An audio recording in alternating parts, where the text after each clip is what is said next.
Polda Metro Jaya kembali menangkap pesohor yang diduga terlibat dalam kasus penyalahgunaan narkoba. Kabid Humas Polda Metro Jaya Kombes Endra Sulpan mengungkapkan, penyidik Ditres Narkoba Polda Metro Jaya menangkap Viko Fariza, seorang komika. Kombes Endra Sulpan belum dapat mengungkapkan lebih jauh mengenai lokasi penangkapan dan jenis barang bukti narkoba yang dikonsumsi oleh Viko. Lagi dan lagi, seorang figur publik yang seharusnya memberikan contoh yang baik justru diduga melakukan tindakan yang tidak patut ditiru dan merugikan, yakni penyalahgunaan narkoba. Sebenarnya bagaimana ancaman bahaya narkoba di kalangan artis? Kita akan membahasnya dengan Kepala Biro Humas dan Protokol BNN RI, Brigjen Pol Sulistyo Pujo. Selamat sore, Pak Sulistyo. Selamat sore, Assalamualaikum warahmatullahi wabarakatuh. Waalaikumsalam. Mudah-mudahan sehat selalu ya, Pak Sulistyo. Alhamdulillah. Alhamdulillah. Baik, Pak Sulistyo, dari data BNN, seperti apa tingkat kasus penyalahgunaan narkoba yang melibatkan artis 1 tahun terakhir mungkin, Pak? Jadi kalau BNN yang kita lakukan penelitian itu adalah yang pertama adalah prevalensi. Berapa banyak penggunaan narkoba 1 tahun terakhir. Kemudian tentu saja adalah mana narkoba itu terjadi di kota atau di desa. Kemudian berikutnya adalah golongan umur mana, apakah di bawah 17 tahun, ataukah 17 sampai 19 tahun, atau antara 35 sampai 45 tahun, dan itu yang kita lakukan penelitian. Jadi hasil 1 tahun terakhir bahwa di tahun 2019 itu angka penggunaan narkoba di Indonesia pada angka 1,8% dari umur 15 sampai 65 tahun.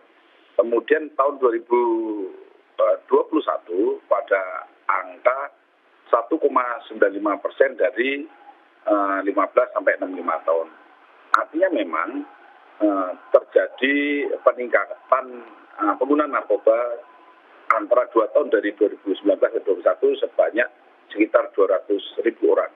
Jadi jumlah pengguna narkoba di tahun 2021 minimal sekali itu adalah 3,6 juta dari 15 sampai 64 tahun.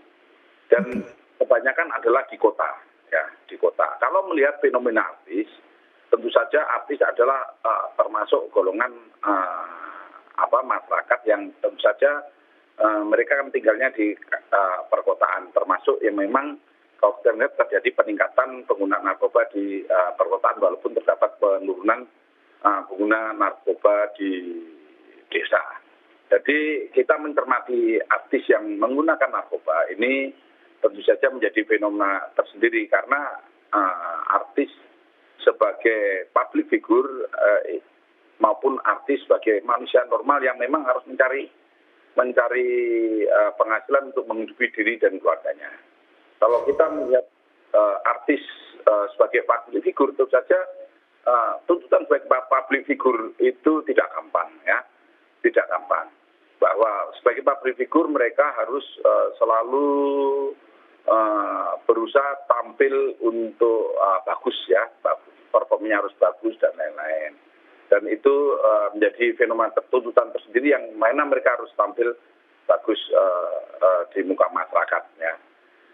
Walaupun tentu saja kalau tampil bagus ini tidak selamanya orang bisa harus tiap hari harus sehat terus dan lain-lain. Ini kan mereka selain tadi sebagai figur juga mereka sebagai manusia biasa yang memang tiap hari harus mencari nafkah, ada mereka kelelahan, bisa sakit dan lain-lain itu.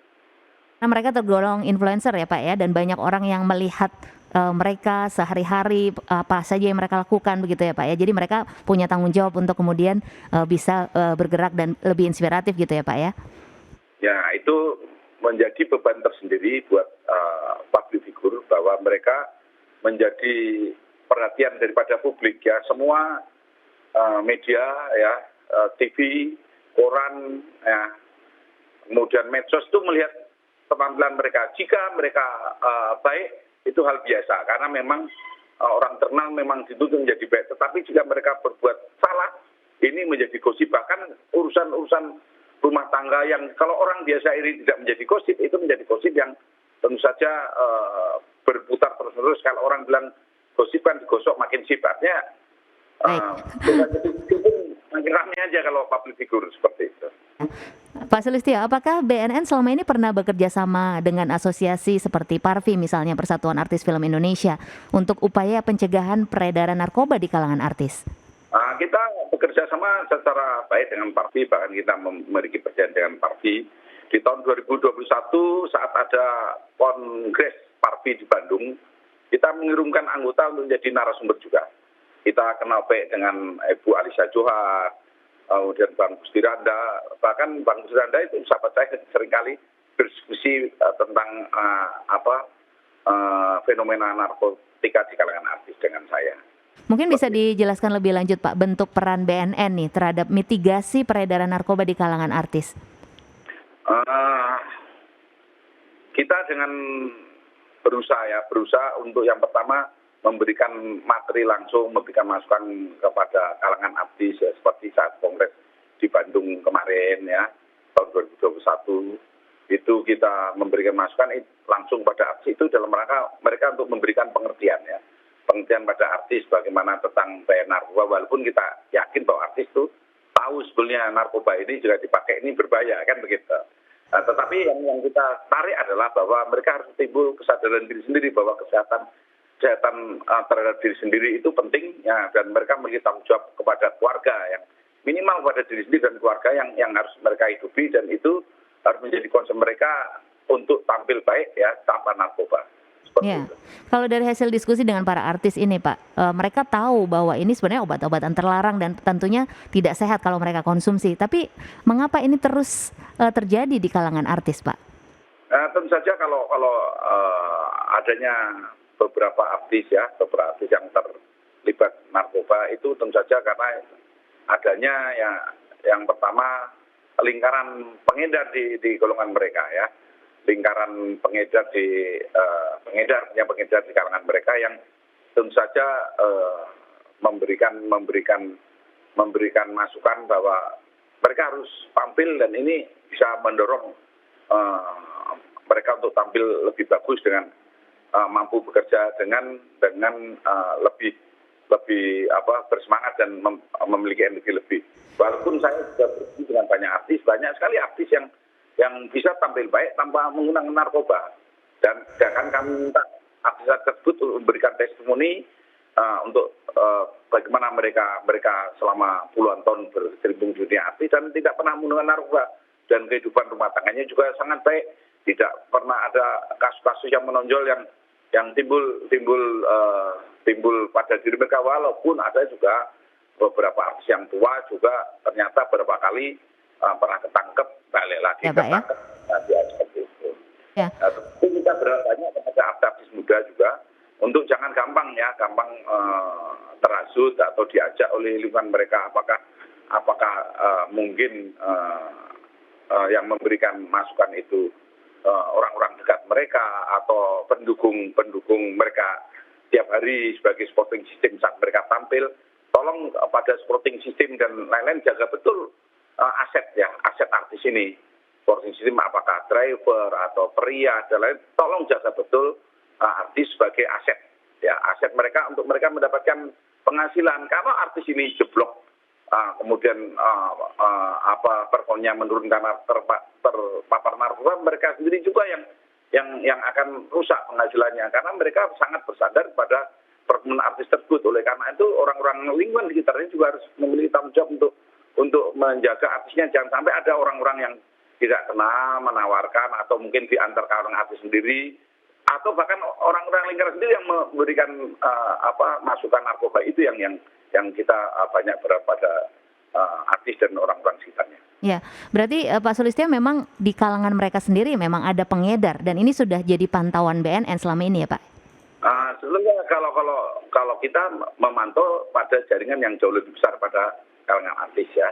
Sebenarnya kalau kita ini menangkap kan pada tataran pengedar, kemudian pada bandar. Jadi kalau tangkapan BNN biasanya di atas 1 kilo, nah, 5 kilo, 10 kilo, setengah ton. Nah ini yang kecil-kecil pada 1 gram, 2 gram, 3 gram biasanya dari penyidik kepolisian yang menangkap. Tapi kita tetap mencermati fenomena ini karena kita berharap banyak artis itu betul-betul bisa menjadi contoh dan suri teladan agar masyarakat memiliki patron, memiliki role model yang bisa mereka tiru, yaitu kalangan artis yang betul-betul jauh dari narkoba.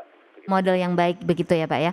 Nah, kalau untuk opsi rehabilitasi Pak Sulistyo, bagaimana bentuk penanganan artis ini yang sudah terlanjur terjerat narkoba?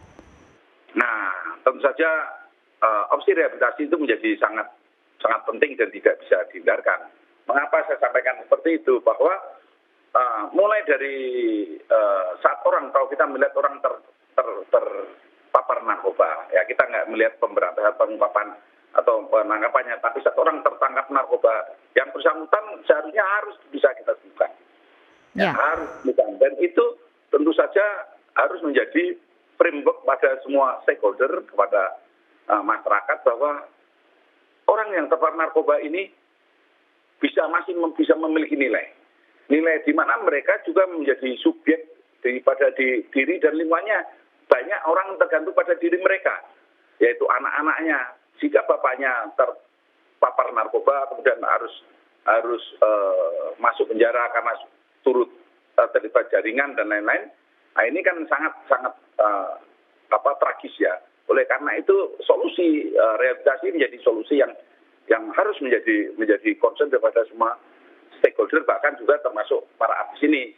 Mereka jika ada di kalangan mereka yang terpapar narkoba, jangan malu untuk lapor pada BNN. BNN akan dicarikan solusi, kita berikan assessment, kita berikan surat pengantar.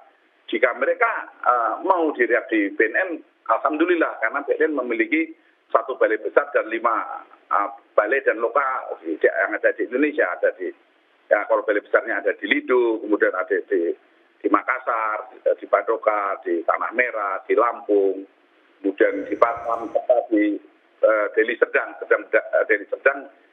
di lokal Deli Serdang kita menerima. Tetapi kan tidak semua harus direhab oleh polisi, oleh BNN. Banyak sekali institusi yang bisa merehab, seperti SKO, kemudian rehabilitasi yang dimiliki masyarakat yang jumlahnya sangat banyak, dan itu bisa menjadi solusi mereka jika mereka terpapar narkoba. Seperti itu. Ya, baik. Terima kasih Pak Sulistyo Pujo, Kepala Biro Humas dan Protokol BNN RI, Brigjen Pol Sulistyo Pujo.